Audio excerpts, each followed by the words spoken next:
जूही चावला और मनोज बाजपेयी की रामायण पर टिप्पणी, अभिषेक बच्चन बचे बॉम्ब ब्लास्ट से। ये सब और बहुत सारी बॉलीवुड हलचल और गपशप। चलिए इंतजार किस बात का, आइए हो जाते हैं सवार बी न्यूज एक्सप्रेस पर।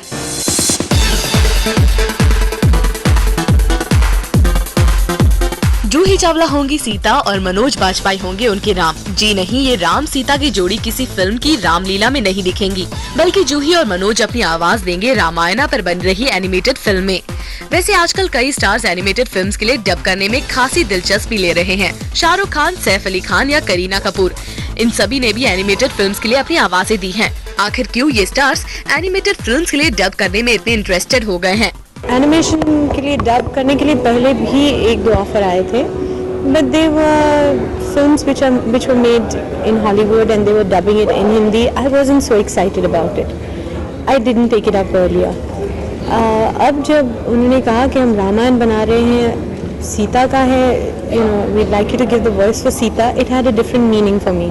जो डबिंग हम लोग फिल्मों की करते हैं उससे आसान था ये, इसलिए भी क्योंकि इस एक फ्रीडम थी, एक आज़ादी थी कि अपने तरीके से आप चीज़ों को गढ़ सकते हैं, कहीं पर कोई मैच नहीं करना है। जैसे कि हम फिल्मों में एक्टिंग करते हैं तो फिर बाद में जाके उसी इमोशन को मैच करना पड़ता है, या अपने जो जैसे होंठ हिले हैं उसके हिसाब से शब्द भरने पड़ते हैं। यहाँ पर शब्द थे, अपने हिसाब से हम इमोशन को डाल सकते थे। चलिए एनिमेटेड फिल्म ही सही, कम से कम इसी बहाने आप ऑडियंसेस में अपनी जगह बनाए रखने में कामयाब होते रहेंगे।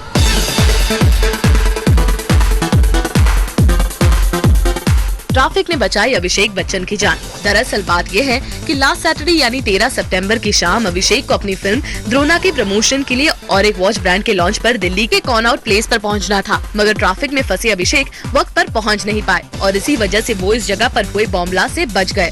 और जैसे ही उन्होंने ब्लास्ट की आवाज सुनी, वो फौरन अपने होटल में लौट गए।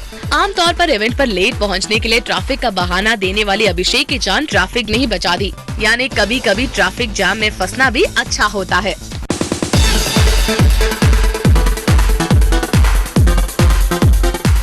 ऋतिक रोशन बने डांस टीचर। जी नहीं, ऋतिक ने अपना करियर नहीं बदला है, बल्कि वो अपने आने वाली फिल्म काइट्स में निभा रहे हैं एक सालसा डांस टीचर का किरदार, जिसके लिए उन्होंने सालसा के क्लासेस तक लिए हैं। गौरतलब बात ये है कि ये ऋतिक की पहली म्यूजिकल फिल्म है। यानी अपने डांस से ऑडियंस का दिल चुराने वाले ऋतिक को अब अपने इस डांसिंग स्किल्स को पूरी तरह से एनहांस करने का मौका मिल गया है।